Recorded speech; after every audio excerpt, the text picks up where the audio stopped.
നമസ്കാരം. ആസാദി നൈറ്റ് എഡിഷനിലേക്ക് സ്വാഗതം. നോക്കാം പ്രധാനപ്പെട്ട വാർത്തകൾ. ഓപ്പറേഷൻ സിന്ദൂർ കൊല്ലപ്പെട്ട ഭീകരവാദികളുടെ കുടുംബാംഗങ്ങൾക്ക് 1 കോടി ധനസഹായം പ്രഖ്യാപിച്ച് പാകിസ്ഥാൻ. കരിപ്പൂർ വിമാനത്താവളത്തിൽ വൻ മയക്കുമരുന്ന് വേട്ട, 3 സ്ത്രീകൾ പിടിയിൽ. ജില്ലയിൽ 20,000 പേർക്ക് തൊഴിൽ. മെഗാ ഡ്രൈവ് ജൂൺ 14 മുതൽ. +1 പ്രവേശനം. ഹെൽപ്പ് ഡെസ്ക് സന്ദർശിച്ചു മന്ത്രി വി ശിവൻകുട്ടി. കടവന്ത്രയിലെ റെയിൽവേ കാറ്ററിംഗ് സെന്ററിൽ നിന്നും പഴകിയ ഭക്ഷണം പിടികൂടി. വന്ദേ ഭാരതിലേക്കും ഭക്ഷണം ഇവിടെ നിന്ന്. ബീവറേജ് ഔട്ട്ലെറ്റിൽ വരി നിൽക്കുന്നതിനെ ചൊല്ലി തർക്കം. ബിയർ കുപ്പി കൊണ്ട് കുത്തേറ്റ് യുവാവ് മരിച്ചു. മലപ്പട്ടത്ത് യൂത്ത് കോൺഗ്രസ് അക്രമം. CPM ലോക്കൽ കമ്മിറ്റി ഓഫീസിന് നേരെ കല്ലേറ്. വിശദമായ വാർത്തകളിലേക്ക് പോകാം. കണ്ണൂർ ജില്ലയിൽ 20,000 പേർക്ക് തൊഴിൽ നൽകാൻ ലക്ഷ്യമിട്ട് വിജ്ഞാന കണ്ണൂർ തൊഴിൽ ഡ്രൈവ് ജൂൺ 14 ആരംഭിക്കുമെന്ന് വിജ്ഞാന കേരള സംസ്ഥാന അഡ്വൈസർ ഡോക്ടർ തോമസ് ഐസക് വാർത്താസമ്മേളനത്തിൽ പറഞ്ഞു. കണ്ണൂർ എഞ്ചിനീയറിംഗ് കോളേജിൽ നടക്കുന്ന മെഗാ തൊഴിൽ മേളയിൽ 100 കമ്പനികൾ പങ്കെടുക്കും. ഇതിലൂടെ 50,000 തൊഴിലവസരങ്ങൾ പ്രതീക്ഷിക്കുന്നുവെന്നും വിജ്ഞാനം കണ്ണൂർ തൊഴിൽ ഡ്രൈവർ വിയോജിപ്പിക്കുന്നതിനായി രജിസ്ട്രേഷൻ പുരാവസ്തു വകുപ്പ് മന്ത്രി രാമചന്ദ്രൻ കടന്നപ്പള്ളി അധ്യക്ഷനായി ജില്ലാ കൗൺസിൽ രൂപീകരിച്ചുവെന്നും ഡോക്ടർ തോമസ് ഐസക് പറഞ്ഞു. തദ്ദേശ സ്ഥാപനങ്ങളിലെ എല്ലാ വാർഡുകളിലും സന്നദ്ധ പ്രവർത്തകർ മെയ് 23 മുതൽ 26 വരെയുള്ള ദിവസങ്ങളിൽ ഗൃഹസന്ദർശനം നടത്തി ഉദ്യോഗാർത്ഥികളുടെ പേര് രജിസ്റ്റർ ചെയ്യാൻ സഹായം നൽകും. കൂടാതെ എല്ലാ ലൈബ്രറികളിലും സർക്കാർ ഓഫീസുകളിലും ലഭ്യമായ QR കോഡ് സ്കാൻ ചെയ്ത് രജിസ്റ്റർ ചെയ്യാവുന്നതാണ്. രജിസ്റ്റർ ചെയ്യാത്തവർക്ക് ജോബ് മേളയിൽ പങ്കെടുക്കുവാൻ കഴിയില്ല. മെയ് 30 മുതൽ സന്നദ്ധ പ്രവർത്തകർ രജിസ്റ്റർ ചെയ്ത ഉദ്യോഗാർത്ഥികളെ ബന്ധപ്പെട്ട് വിദ്യാഭ്യാസ യോഗ്യതയ്ക്കനുസരിച്ച് തൊഴിലവസരങ്ങൾ പരിചയപ്പെടുത്തും. താല്പര്യമുള്ളവർ ഡിജിറ്റൽ വർക്ക് മാനേജ്മെന്റ് സിസ്റ്റം പ്ലാറ്റ്ഫോമിൽ അപേക്ഷിക്കണം. അസാപ്പിന്റെ നേതൃത്വത്തിൽ രജിസ്റ്റർ ചെയ്തവർക്ക് അഭിമുഖത്തിൽ പങ്കെടുക്കാനുള്ള പരിശീലനം നൽകും. ജൂൺ 7 മുതൽ കണ്ണൂർ കൃഷ്ണമേനോൻ മെമ്മോറിയൽ വനിതാ കോളേജിൽ വിഷയാധിഷ്ഠിത പരിശീലനം നൽകും. മെഗാ തൊഴിൽ മേളയോടൊപ്പം പ്രാദേശിക ജോലികൾക്ക് വേണ്ടിയുള്ള ചെറുമേളകളും തദ്ദേശ സ്ഥാപനങ്ങളുടെ നേതൃത്വത്തിൽ നടക്കും. ഇത്തരത്തിൽ 10,000 തൊഴിലവസരങ്ങൾ കണ്ടെത്താനാണ് വിജ്ഞാന കേരളം ജില്ലാ മിഷൻ ലക്ഷ്യമിടുന്നത്. ഇതിനു പുറമെ എല്ലാ ശനിയാഴ്ചകളിലും തലശ്ശേരി എഞ്ചിനീയറിംഗ് കോളേജുകളിൽ ഓൺലൈനായി അഭിമുഖങ്ങൾ നടത്തും. എല്ലാ കോളേജുകളിലും 50 കമ്പ്യൂട്ടർ വീതമുള്ള ലാബുകൾ സജ്ജമാക്കുന്നത് സംബന്ധിച്ച് കിഫ്ബിയുടെ യോഗം അടുത്ത മാസം ചേരും. 2 മാസം നീളുന്ന വിജ്ഞാന കണ്ണൂർ തൊഴിൽ ഡ്രൈവ് ജൂലൈ അവസാനം നടക്കുന്ന മെഗാ ഗൾഫ് റിക്രൂട്ട്മെന്റോടു കൂടിയാണ് അവസാനിക്കുക. ഗൾഫിലേക്കുള്ള 20,000 തൊഴിൽ അവസരങ്ങളാണ് ഇതിലൂടെ പ്രതീക്ഷിക്കുന്നത്. ഇതിലേക്കുള്ള അപേക്ഷകൾ പിന്നീട് സ്വീകരിക്കും. ഗൃഹസന്ദർശന പരിപാടിയിൽ പങ്കെടുക്കുന്ന സന്നദ്ധ പ്രവർത്തകർക്കുള്ള പരിശീലനം മെയ് 21, 22 തീയതികളിൽ പഞ്ചായത്ത്, നഗരസഭ അടിസ്ഥാനത്തിൽ നടക്കും. ജോബ് സ്റ്റേഷൻ പ്രവർത്തകർ, KPR, DPR എന്നിവർക്ക് മെയ് 16 ജില്ലാ പഞ്ചായത്ത് ഹാളിൽ പരിശീലനം നൽകും. കണ്ണൂരിൽ യൂത്ത് കോൺഗ്രസ് അതിക്രമം. മലപ്പട്ടത്ത് CPM ലോക്കൽ കമ്മിറ്റി ഓഫീസിന് നേരെ കല്ലേറ്. രാഹുൽ മാങ്കൂട്ടത്തിൽ നയിക്കുന്ന ജാഥയുടെ മറവിലാണ് ആക്രമണം അഴിച്ചുവിട്ടത്. മലപ്പട്ടത്ത് CPM പ്രവർത്തകരെ കയ്യേറ്റം ചെയ്യാനും ശ്രമം നടന്നു. പ്രദേശത്ത് സംഘർഷാവസ്ഥ നിലനിൽക്കുകയാണ്. ജാഥയുടെ ഭാഗമായി പ്രകോപന മുദ്രാവാക്യം വിളിച്ച് യൂത്ത് കോൺഗ്രസ് പ്രവർത്തകർ അക്രമം അഴിച്ചുവിടുകയായിരുന്നു. ധീരജിനെ കുത്തിയ കത്തി കയ്യിലുണ്ടെന്ന് കോൺഗ്രസ് പ്രവർത്തകർ മുദ്രാവാക്യം വിളിച്ചു.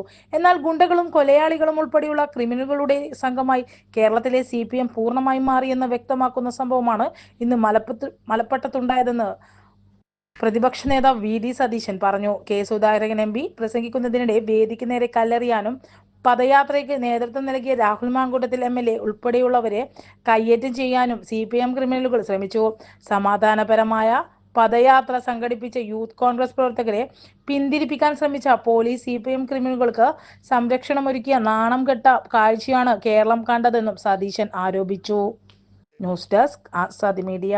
മണർക്കാട് വിദേശ മദ്യവിൽപ്പനശാലയ്ക്ക് മുന്നിലുണ്ടായ തർക്കത്തിനിടെ ബിയർ കുപ്പി കൊണ്ട് കുത്തേറ്റ് യുവാവ് മരിച്ചു. കോട്ടപ്പാടം കണ്ടമംഗലം അമ്പയക്കോട് സ്വദേശി ഇർഷാദ് 42 മരിച്ചത്. മണർക്കാട് ആശുപത്രിപ്പടിയിലെ ബിവറേജസ് ഔട്ട്ലെറ്റിന് മുന്നിൽ ബുധനാഴ്ച വൈകിട്ടോടെയായിരുന്നു സംഭവം. ബിവറേജസിൽ വരി നിൽക്കുന്നതിനെ ചൊല്ലിയാണ് തർക്കമുണ്ടായതെന്ന് പറയുന്നു. തുടർന്ന് സംഘർഷത്തിനിടെ ഇർഷാദിനെ ബിയർ കുപ്പി കൊണ്ട് കുത്തി പരിക്കേൽപ്പിക്കുകയായിരുന്നു. സംഭവത്തിന് പിന്നാലെ അക്രമി സ്ഥലത്ത് നിന്നും ഓടി രക്ഷപ്പെട്ടു. മണ്ണർക്കാട് പോലീസ് സ്ഥലത്തെത്തി തുടർ നടപടികൾ സ്വീകരിച്ചു. ക്ഷീരകർഷകർക്ക് അറിവ് പകർന്ന കിടാവ് മുതൽ കിടാവ് വരെ സെമിനാർ. എന്റെ കേരളം വേദിയിൽ പാലുൽപാദനത്തിൽ സ്വയം പര്യാപ്തത കിടാവ് മുതൽ കിടാവ് വരെ എന്ന വിഷയത്തിൽ ക്ഷീരകർഷകർക്കായി സെമിനാർ സംഘടിപ്പിച്ചു. മൃഗസംരക്ഷണ വകുപ്പ് retired joint director doctor V Prashanth seminar അവതരിപ്പിച്ചു. ജില്ലാ മൃഗസംരക്ഷണ ഓഫീസർ ഡോക്ടർ എസ് സന്തോഷ് അധ്യക്ഷനായി. ക്ഷീരകർഷകർ നേരിടുന്ന പ്രശ്നങ്ങൾ, വെല്ലുവിളികൾ, ഗർഭിണി പശുക്കളുടെ പരിപാലനം, പശുക്കുട്ടികളുടെ ശാസ്ത്രീയമായ പരിചരണ മുറകൾ, കന്നിപ്പാലിന്റെ പ്രാധാന്യം, ശ്രദ്ധിക്കേണ്ട കാര്യങ്ങൾ, അത്യുൽപാദന ശേഷിയുള്ള പശുക്കളുടെ തീറ്റക്രമം, കന്നുകാലികളിൽ കാണപ്പെടുന്ന സാധാരണ വൈറസ്, ബാക്ടീരിയ രോഗങ്ങൾ, പ്രതിരോധ മാർഗങ്ങൾ, വാക്സിനേഷൻ ഷെഡ്യൂളുകൾ, ഫാം ലൈസൻസിംഗ്, കന്നുകാലി ഇൻഷുറൻസ് ചട്ടങ്ങളും പരിരക്ഷയും എന്നീ വിഷയങ്ങൾ സെമിനാറിൽ ചർച്ച ചെയ്തു. കണ്ണൂർ മൃഗസംരക്ഷണ വകുപ്പ് deputy director doctor Anilkumar, chief veterinary officer Kannur doctor P K Padmaraj, Kannur life stock management training centre field officer K Sudhi എന്നിവർ പങ്കെടുത്തു. പുത്തൻ തലമുറ കോഴ്സുകൾ പരിചയപ്പെടുത്തി എന്റെ കേരളം പ്രദർശന വിപണനമേള. പിന്നോക്ക വിഭാഗ വികസന വകുപ്പ് HCL ടെക്നോളജിയുമായി ചേർന്ന് ഹയർ സെക്കൻഡറി വിദ്യാർത്ഥികൾക്കായി ഒരുക്കിയ കരിയർ ഓറിയന്റേഷൻ പ്രോഗ്രാം എന്റെ കേരളം വേദി ശ്രദ്ധേയമായി. കൗൺസിലിംഗ് സൈക്കോളജിസ്റ്റും കരിയർ കൗൺസിലറുമായ PO മുരളീധരൻ +2 ശേഷം തിരഞ്ഞെടുക്കാവുന്ന കോഴ്സുകൾ എന്ന വിഷയത്തിൽ ക്ലാസ് എടുത്തു. സ്വന്തം അഭിരുചികളെ തിരിച്ചറിഞ്ഞ് തുടർ പഠനത്തിന് ഏത് മേഖല തിരഞ്ഞെടുക്കണമെന്ന് തീരുമാനിക്കേണ്ടതെന്ന് ഇദ്ദേഹം പറഞ്ഞു. ഇന്ത്യയിലും പുറത്തുമുള്ള വിവിധ മേഖലകളിലെ കോഴ്സുകൾ AI, robotics, machine learning, data science, data analytics തുടങ്ങിയ ന്യൂ ജനറേഷൻ കോഴ്സുകൾ മികച്ച വിദ്യാഭ്യാസ സ്ഥാപനങ്ങളും സർവകലാശാലകളും പ്രവേശന പരീക്ഷകൾ, സംസ്ഥാന സർക്കാരിന്റെ തൊഴിൽ ഏജൻസിയായ ഒഡെപെക് തുടങ്ങിയ കാര്യങ്ങളും കുട്ടികൾക്ക് പരിചയപ്പെടുത്തി. +2 കഴിഞ്ഞ ഉടൻ വിദ്യാർത്ഥികൾക്ക് ജോലി വാഗ്ദാനം ചെയ്യുന്ന ഇന്ത്യയിലെ ആദ്യ programme tech BA HCL technologies Malabar regional cluster head Teena C Sherry വിദ്യാർത്ഥികൾക്ക് പരിചയപ്പെടുത്തി. ഹയർ സെക്കൻഡറി ജില്ലാ കോഓർഡിനേറ്റർ MK അനൂപ് മേനോൻ, പിന്നോക്ക വിഭാഗം കോഴിക്കോട് മേഖലാ ഡയറക്ടർ P പ്രവീൺ, പിന്നോക്ക വകുപ്പ് കോഴിക്കോട് സീനിയർ ക്ലർക്ക് സുബിൻ സുരേഷ് തുടങ്ങിയവർ സെമിനാറിൽ പങ്കെടുത്തു. ലഹരിക്കെതിരെ പാവകളെ ആയുധമാക്കി വിദ്യാർത്ഥികൾ. മദ്യത്തിനും മയക്കുമരുന്നിനും അടിമപ്പെട്ട് ജീവിതം നശിക്കുന്ന യുവാക്കളുടെ ജീവിതത്തെ ആസ്പദമാക്കി കുഞ്ഞിമംഗലം ഹയർ സെക്കൻഡറി സ്കൂളിലെ NSS വളണ്ടിയർമാർ അവതരിപ്പിച്ച പാവനാടകം ശ്രദ്ധേയമായി. പോലീസ് മൈതാനിയിലെ എന്റെ കേരളം പ്രദർശന വിപണനമേളയിൽ സദസ്സിൽ ശബ്ദത്തിനൊപ്പം ചലിച്ചപ്പോൾ ജീവനുള്ള കഥാപാത്രങ്ങളായി പാവകൾ മാറുകയായിരുന്നു. ലഹരി എങ്ങനെയാണ് മനുഷ്യ ജീവിതത്തിലേക്ക് കടന്നു കയറുന്നതെന്നും പല ഘട്ടങ്ങളിലൂടെ അത് ജീവിതം നശിപ്പിക്കുന്നത് എങ്ങനെയാണെന്നുമുള്ള കാര്യങ്ങളാണ് വരച്ചുകാട്ടിയാണ് പാവനാടകത്തിലൂടെ വിദ്യാർത്ഥികൾ പറയുന്നത്. NSSന്റെ ലഹരി വിരുദ്ധ ക്യാമ്പയിൻ ലൈഫ് ഈസ് ബ്യൂട്ടിഫുളിന്റെ ഭാഗമായാണ് സ്നേഹപൂർവ്വം അമ്മ എന്ന പാവനാടകം അരങ്ങേറിയത്. വിവിധ സ്കൂളുകളിൽ ഇതിനോടകം തന്നെ ഈ നാടകം അവതരിപ്പിച്ചിട്ടുണ്ട്. പ്രമോദ് അടുത്തില്ല, സിന്ധു പടയോളി എന്നിവരാണ് പരിശീലകർ. കരിപ്പൂർ വിമാനത്താവളത്തിൽ വൻ മയക്കുമരുന്ന് വേട്ട. 40 കോടിയോളം വിലമതിക്കുന്ന മയക്കുമരുന്നുമായി 3 സ്ത്രീകൾ എയർ കസ്റ്റംസിന്റെ പിടിയിലായി. ചെന്നൈ സ്വദേശിനി റാബിയത്ത് 40, കോയമ്പത്തൂർ സ്വദേശിനി കവിത രാജേഷ് കുമാർ 40, തൃശൂർ സ്വദേശി സിമി ബാലകൃഷ്ണൻ 39 എന്നിവരെയാണ് air customs air intelligence unit ഉദ്യോഗസ്ഥർ പിടികൂടിയത്. തായ്ലാന്റിൽ നിന്നും എയർ ഏഷ്യ AK-33 നമ്പർ വിമാനത്തിലാണ് ഇവർ കരിപ്പൂരിലെത്തിയത്.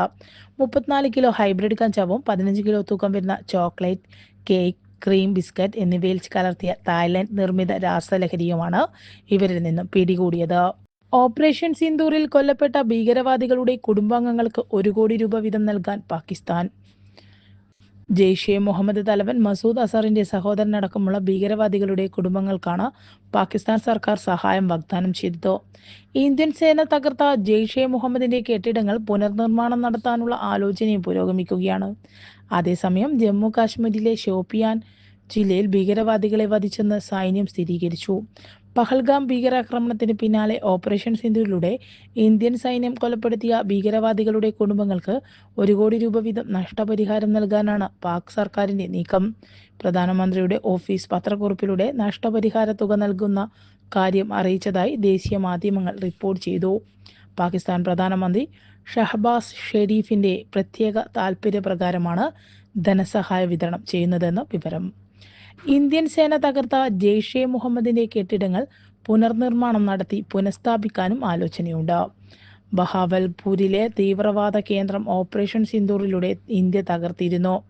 ഈ ആക്രമണത്തിലാണ് അസർ മുഹമ്മദിന്റെ മൂത്ത സഹോദരിയും ഭർത്താവും അനന്തരവൻ ഭാര്യ തുടങ്ങിയ നിരവധി പേർ കൊല്ലപ്പെട്ടത്.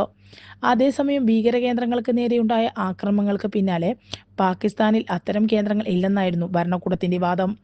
ഓപ്പറേഷൻ സിന്ദൂറിൽ കൊല്ലപ്പെട്ട ഭീകരരുടെ സംസ്കാര ചടങ്ങിൽ പാക് സൈന്യത്തിന്റെ ഉന്നത ഉദ്യോഗസ്ഥർ പങ്കെടുക്കുന്നതിന്റെ ചിത്രങ്ങളും പുറത്തു വന്നതോടെ പാകിസ്ഥാനെതിരെ കടുത്ത വിമർശനങ്ങളാണ് ഉയർന്നത്. തിരുവനന്തപുരം +1 പ്രവേശന നടപടിക്രമങ്ങൾ ഇന്ന് ആരംഭിച്ച പശ്ചാത്തലത്തിൽ സ്കൂളുകളിൽ ആരംഭിച്ച ഹെൽപ്പ് ഡെസ്ക് സന്ദർശിച്ച് മന്ത്രി വി ശിവൻകുട്ടി.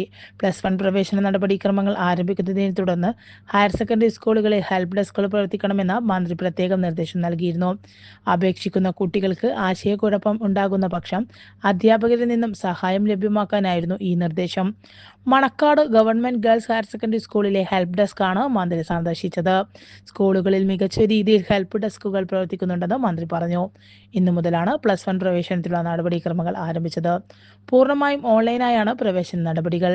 പൊതുവിദ്യാഭ്യാസ വകുപ്പിന്റെ ഹയർ സെക്കൻഡറി പ്രവേശന വെബ്സൈറ്റ് വഴിയും അപേക്ഷിക്കാം. 20 വരെ അപേക്ഷിക്കാം. 24-ന് ട്രയൽ അലോട്ട്മെന്റ് നടക്കും. ജൂൺ 2-നാണ് ആദ്യ അലോട്ട്മെന്റ്, 10-ന് രണ്ടാം അലോട്ട്മെന്റും 16-ന് മൂന്നാം അലോട്ട്മെന്റും നടക്കും. ജൂൺ 18-ന് ക്ലാസുകൾ ആരംഭിക്കും. ശേഷം പുതിയ അപേക്ഷകൾ ക്ഷണിച്ച് സപ്ലിമെന്ററി അലോട്ട്മെന്റിലൂടെ കഴിവുകൾ തികത്തും. ജൂലൈ 23-ന് പ്രവേശന നടപടി അവസാനിക്കും. പട്ടികജാതി വികസന വകുപ്പിന് കീഴിലെ 6 മോഡൽ റെസിഡൻഷ്യൽ ഹയർ സെക്കൻഡറി സ്കൂളിലെ പ്രവേശനം ഈ വർഷം മുതൽ ഏകജാലക സംവിധാനത്തിലൂടെയാണ്. വന്ദേ ഭാരത് ഉൾപ്പെടെയുള്ള ട്രെയിനുകളിൽ ഭക്ഷണം വിതരണം ചെയ്യുന്ന ക്യാന്റീനിൽ നിന്നും പഴകിയ ഭക്ഷണം പിടികൂടി. കൊച്ചി റെയിൽവേ ക്യാന്റീനിൽ കോർപ്പറേഷൻ നടത്തിയ പരിശോധനയിലാണ് പഴകിയ ഭക്ഷണം പിടികൂടിയത്. ഇതര സംസ്ഥാന തൊഴിലാളികളാണ് ക്യാന്റീനിൽ ഭക്ഷണം പാകം ചെയ്യുന്നത്. കോർപ്പറേഷന്റെ ലൈസൻസ് ഇല്ലാതെ എറണാകുളം കടവന്ത്രയിൽ പ്രവർത്തിച്ച സ്ഥാപനത്തിലാണ് പരിശോധന നടത്തിയത്. പഴകിയ ഇറച്ചിയും മുട്ടയും അടക്കം വൃത്തിഹീനമായ നിലയിൽ ഭക്ഷ്യവസ്തുക്കൾ പിടികൂടി. നേരത്തെയും ലൈസൻസ് ഇല്ലാതെയും കൃത്യമായ മാനദണ്ഡങ്ങൾ പാലിക്കാതെയും പ്രവർത്തിച്ചതിന് ആരോഗ്യവകുപ്പ് പരിശോധന നടത്തിയിരുന്നു. ലൈസൻസ് എടുക്കുന്നതിന് 2 തവണ നോട്ടീസ് നൽകിയിരുന്നെങ്കിലും സ്ഥാപനം ഇതുവരെ ലൈസൻസ് എടുത്തിട്ടില്ലെന്നും കോർപ്പറേഷൻ അറിയിച്ചു. സമീപത്തെ തോട്ടിലേക്ക് മാലിന്യം ഒഴുക്കിവിടുന്നുവെന്ന് ചൂണ്ടിക്കാട്ടി സമീപവാസികൾ നേരത്തെ പരാതി നൽകിയിരുന്നു. ട്രെയിനുകളിൽ വിതരണം ചെയ്യാനുള്ള ഭക്ഷണം തയ്യാറാക്കുന്ന കിച്ചനാണ് കടവന്ത്രയിലുള്ളത്. രൂക്ഷഗന്ധം ഉയർന്നതിനെ തുടർന്ന് സമീപവാസികളാണ് പരാതി നൽകിയത്. കൗൺസിലർ വിവരമറിയിച്ചതിനെ തുടർന്ന് ഇന്ന് രാവിലെയാണ് ആരോഗ്യ വിഭാഗവും കൊച്ചി കോർപ്പറേഷനും പരിശോധന നടത്തിയത്. സ്ഥാപനം അടച്ചുപൂട്ടി സീൽ ചെയ്യുവാൻ തീരുമാനിച്ചിട്ടുണ്ട്. വൃന്ദാവൻ ഫുഡ് പ്രൊഡക്ട്സിൽ നിന്നും പഴകിയ ഭക്ഷണം പിടികൂടിയതിൽ നടപടി. സ്ഥാപനത്തിനെതിരെ റെയിൽവേ 1 ലക്ഷം രൂപ പിഴ ചുമത്തി. അന്വേഷണത്തിനായി റെയിൽവേ ഉന്നതതല സമിതി രൂപവൽക്കരിച്ചു. കോർപ്പറേഷന്റെ ലൈസൻസ് ഇല്ലാതെ എറണാകുളം കടവന്ത്രയിൽ പ്രവർത്തിച്ച സ്ഥാപനത്തിലാണ് പരിശോധന നടത്തിയത്. അഴുകിയ ഇറച്ചിയും ചീന മുട്ടയും അടക്കം ചീനളിഞ്ഞതും വൃത്തിഹീനവുമായ നിലയിൽ ഭക്ഷ്യവസ്തുക്കൾ പിടികൂടിയിരുന്നു. ഇതോടെ ഇന്നത്തെ ആസാദി വാർത്തകൾ ഇവിടെ സമാപിക്കുകയാണ്. അടുത്ത വാർത്താ ബുള്ളറ്റിൻ നാളെ രാത്രി. നാളെ വീണ്ടും കാണാം. നന്ദി, നമസ്കാരം.